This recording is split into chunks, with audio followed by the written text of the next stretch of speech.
compare where everything goes in the room. Got another experiment here. I'll run a video. This one also doesn't have a. This is my friend and colleague Justin, and it's like magic, right? So the model just popped up on his screen, and so imagine you're walking. So that's a lab, I think, with all the fumes and all that. But so imagine you're walking the owner just on a two-dimensional drawing, and it immediately pops up as a three-dimensional, record. So I would say this is purely visualization, right? You're purely just representing the two-dimensional, drawing into a three-dimensional drawing. And some of the things that we're playing with, again, and superimposing the virtual into the reality, which becomes, augmented reality. That's a steel building. And you can see the model superimposed on the existing constructed portions of the building, right? And so then you can begin to make some of the decisions about where do things, are things in the right place? Are things coordinated properly? And start to make some of those decisions about what changes do we need to make? Like I showed a little bit earlier, our market sectors put us in a place where our buildings are a little bit more complex.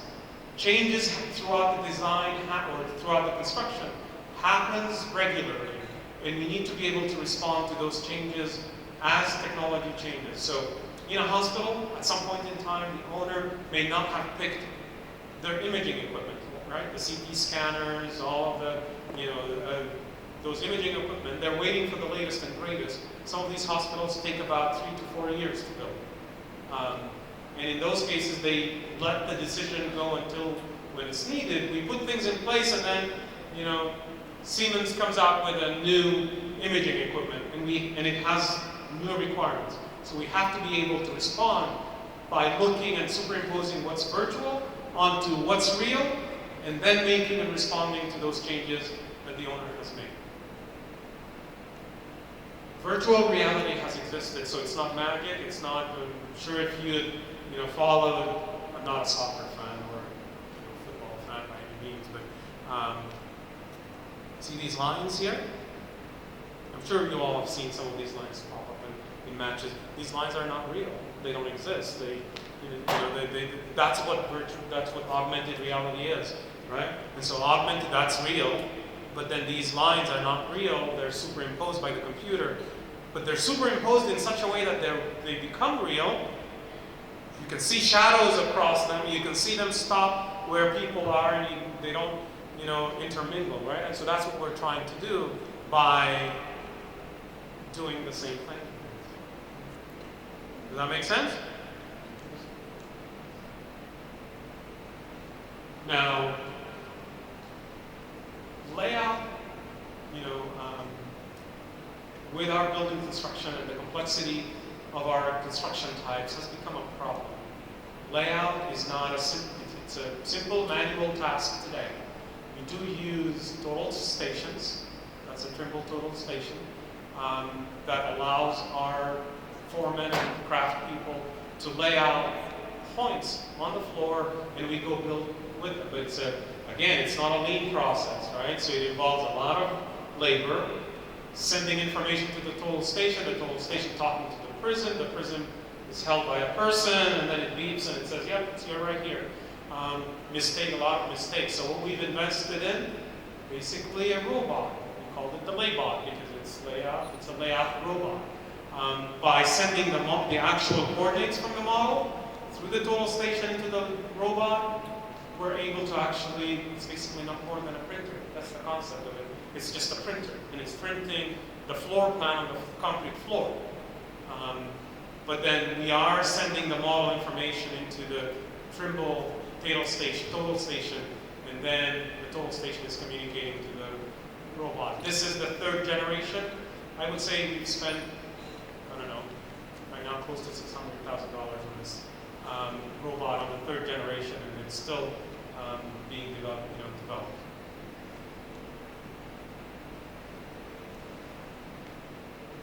We use an application called, CMIC is our ERP, or our basically enterprise application. That's our project management, finance and accounting, HR application.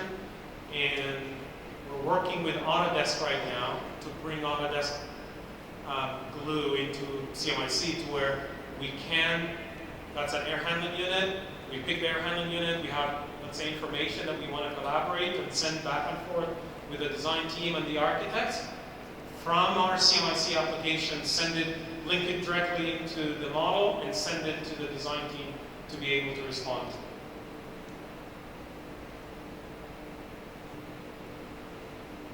I think facility management is an area where, again, there is some research. We're developing some applications that helps us, again, that's looks like a chiller. Maybe is that, the chiller then, is tagged with either an RFQ tab or any type of a barcode, and you're immediately able to just scan it and pull the information, and it takes you directly into the model because it contains the information. And again, I would say this area of how do I take the BIM model into the facility, we're still trying to answer what does that really mean. I think if you talk to owners, sophisticated owners, the facility managers don't still grasp what can BIM do for them. And so it's an area of research for us.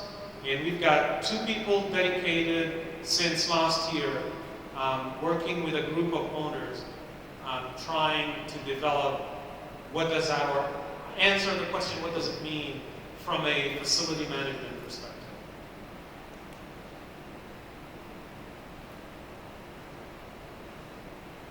So right now we have also a pilot with about 5 projects in it, where we're using an application called VICO.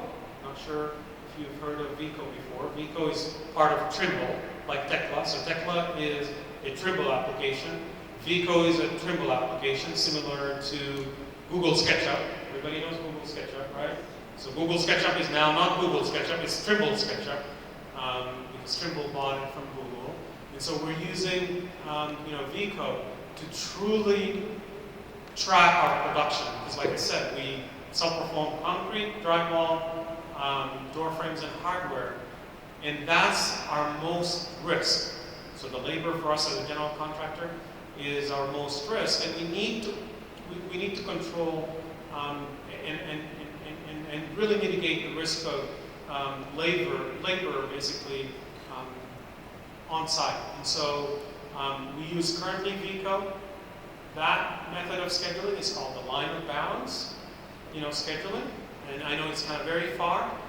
This is not your typical CEM schedule. It's a line of balance schedule. It's mostly for production tracking, for horizontal type work like road construction, or even vertical construction, but like tracking floors and multiple levels that look alike. So hotels and things of that nature would be a good candidate to use a line of balance scheduling on them. I'm going to skip this. Maybe I'll go faster. I'm going to skip it completely, actually. This may confuse the discussion. But you can see the complexity. I think maybe the one thing to highlight here is the complexity of our information technology today as it stands with BIM. And this is one of the challenges of BIM, is that there is no one solution that provides all remedies, right? And so we use VICO, we use Timberline as our estimating application, we use P6 or Primavera P6 for our scheduling. Our plan is for our lean planning and scheduling control. We use SmartBid for our invitation to bid. We use Digital Percent Complete for tracking production. We use CMIC basically as our ERP. And they talk, but essentially it's not one application.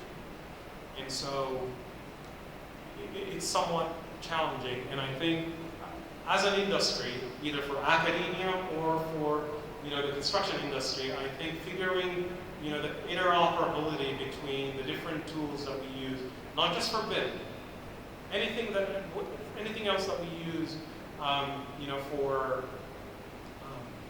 to manage our business is truly challenging.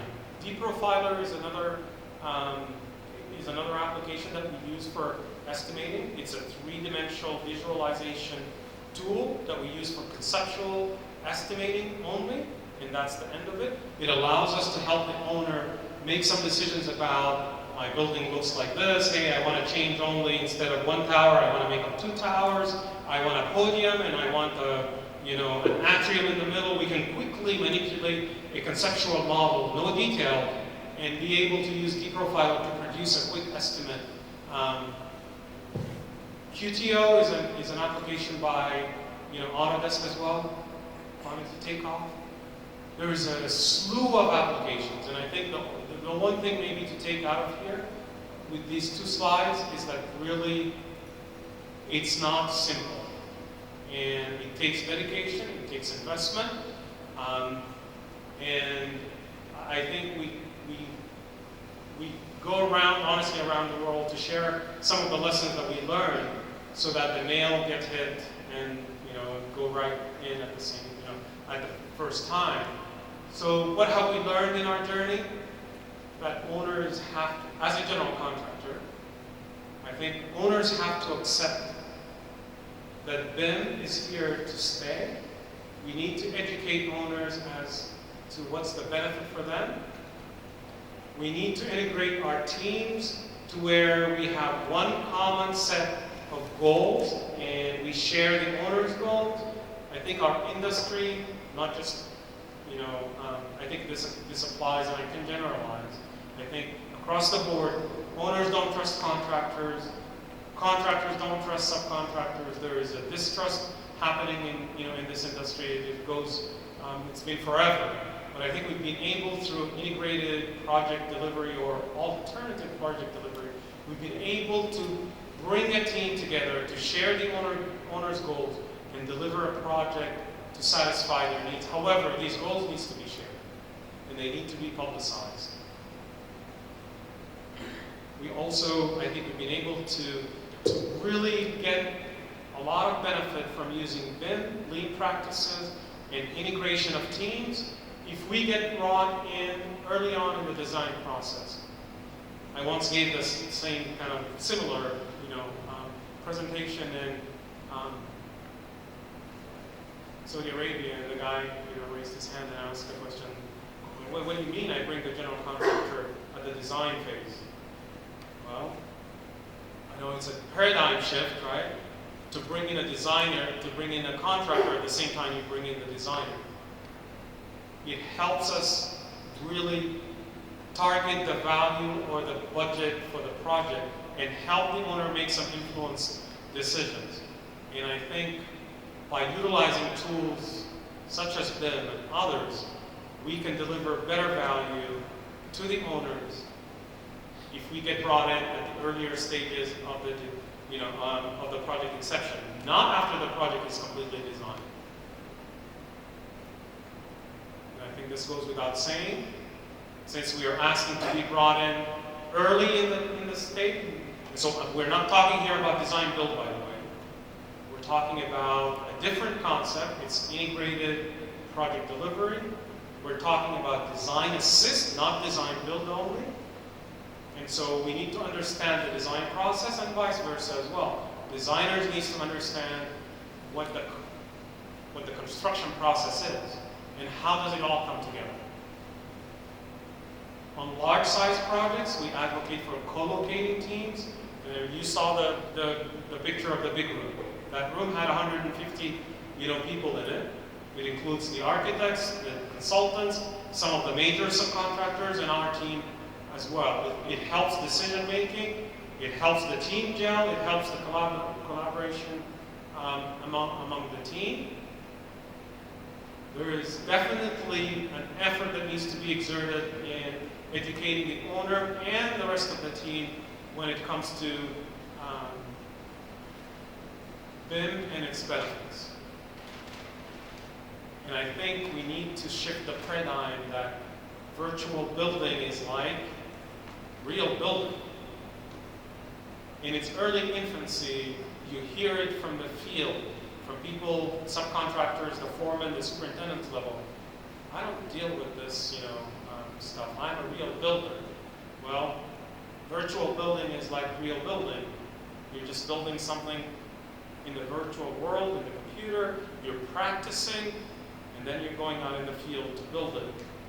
That is a huge hump for us, just culturally, to bridge in the US.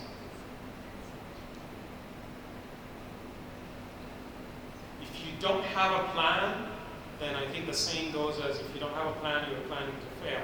Right? So you need to identify, if you truly want to utilize BIM on a project, you need to identify what does it really mean for me, what benefit do I get from it, and how do I want to use it on the project. And then believe in integrated process works, because it has worked before. Today, BIM as a process is the only way that we can check a design and make sure the design is complete. Without the process, time and time again, we've seen, incomplete design, change orders, delays, claims, just because of, mishaps or because of incomplete design that are produced by, architects and designers. And then we're seeing some emerging roles. So our teams now are becoming virtual builders to a degree. You need a facilitator, you need coordinators, you need people practices even to integrate teams. It's not an easy task. And then you need to decide, where do I want to be? Obviously, that's the first place where people start, is visualization, because that's the easiest part, when it comes to producing three-dimensional models, right? Is that I want to produce a three-dimensional model that is a replica of what I designed, that's going to be a replica of what is going to be built. And that's where people start. And that's great. I think if you just start there, then move on to the next level where you're starting to coordinate between the different aspects of the building, look at how the building comes together, how the building gets assembled, the different components, how do they interact, and what are the clashes between the different components. So that's the second level of BIM. The third level is truly understanding and analyzing how can I do it differently and how can I make it better from a construction perspective. So from a constructability perspective, we need to absolutely influence the design to where we have the owner make some of the decisions about the design to where it's constructed. Obviously, as a general contractor, you saw our market sectors, right? Healthcare, biopharmaceuticals or life sciences, higher education, and advanced technology. We're not building monuments, so we're not building Zaha Hadid's, buildings or Frank Gehry's, buildings where money is not an object. All of the buildings we build, money is an object for the owners, and they want the best value for money that they can get. And so that's where we come in by analyzing and looking at how the design, or interpreting how the design is going to be constructed, and offer some suggestions on how those components will be put together so that we can actually deliver the best value. And then prefabrication and installation is currently kind of the bottom. Obviously, number 5 is integration to facility management. But like I said, integration to facility management system is truly at its infancy. There's a lot of people that talk, but they don't walk the talk. And so we'll leave it at those 4. And so kind of decide, where do you want to start? I would say most people start with visualization. Just use it as a marketing tool, win projects, and then they dive into, I want to coordinate, then do analysis on how buildings get put together, then start really looking at the information that's really housed in the intelligent models, and then start to prefabricate and influence the installation itself. This is the process we go through on some of these complex projects. It's an 8-step process to where we're able to put together the team, analyze, and decide the process that we want to follow. We can have, this here is a 3-day workshop, just putting together a team. And so it's simply, and I will leave you to really read it, but it starts with designing the virtual organization, how you're going to put that team together, who needs to be part of that team, right? Understand what the owner's requirements are, developing that, developing the virtual organization, figuring out what do you want out of BIM, and why are you using it, what level are you going to execute, set up the collaboration space, or the big room like we call it, where the entire team sits, then pull plan, the deliverables and the handoffs between the different teams, track your metrics, make them visible, make them transparent, and then the cycle goes on. Does that make sense? So, out of this session today, honestly, this is the one slide that I would like you to take with you. BIM is just a tool. The tool is as good as the people using it. And the tool is as good as the process behind the tool. So you can implement BIM, or you can implement any tool that you want. But if you don't have the process to back it up, and if you don't have the people, you're bound to fail. So sometimes people, and I think you will talk at some point in time. You will talk to people that have used BIM before, either general contractors, designers, you name it, and they will bash BIM. They will have a negative, taste of their implementation and their experience, and the only reason because they just implemented a tool without the process, without the people behind it. Does that make sense? And so when you look at implementing any software tool, it's a 3-legged stool, right? Without one leg, the stool is going to, without any one of the 3 legs, the stool is going to fall. It's not going to stand up, right? And so you need the tool itself, and you need the process behind it. And like you've seen, for us, the process is lean practices. The people is integrated teams to deliver, and then the tool, we have a slew of tools, our toolbox to use to deliver projects.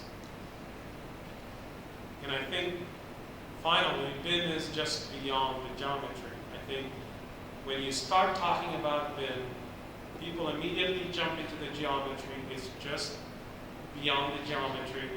It's the data that's housed in the intelligent models and what you actually do with it.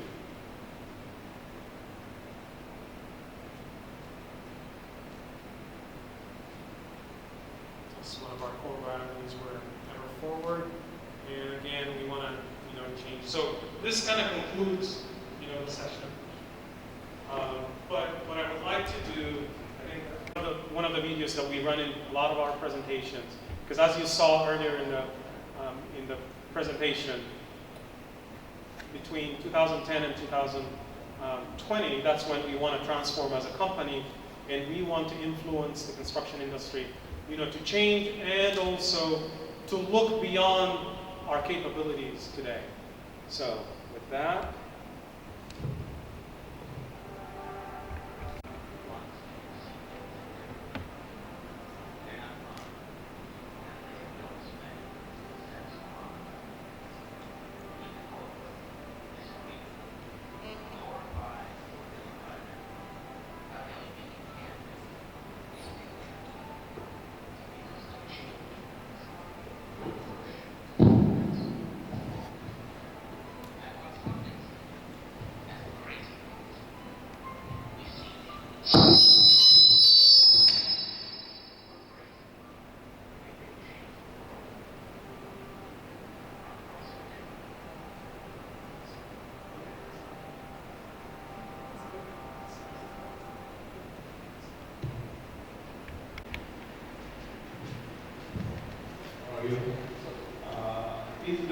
just one application or several values that talk to each other?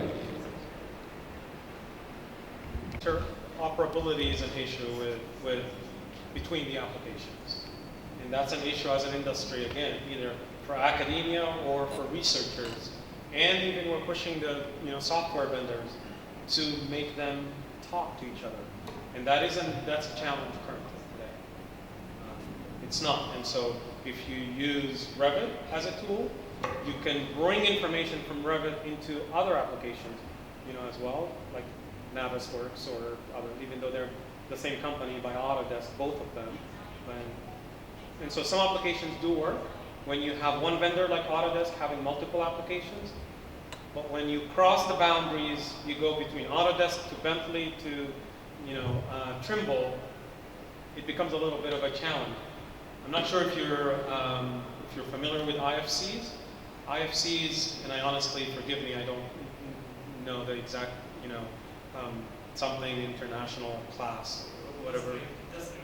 Yeah, and so that is supposed to, but again, it does not allow, it's intended to allow you to transfer the information between the different packages. However, there's problems with geometry. And so you translate one, basically it makes the file flat, and then you suck it into the other one, your geometry is lost. Especially when it comes to very complex geometry. Yeah. And so it is definitely a challenge, no doubt. Good evening. I would really love to thank you for this great presentation. And I want to ask if BIM could help me in achieving the efficiency required in my business. And I'm architect. My name is Mohammed Ismail. I'm working at Faisal Real Estate, one of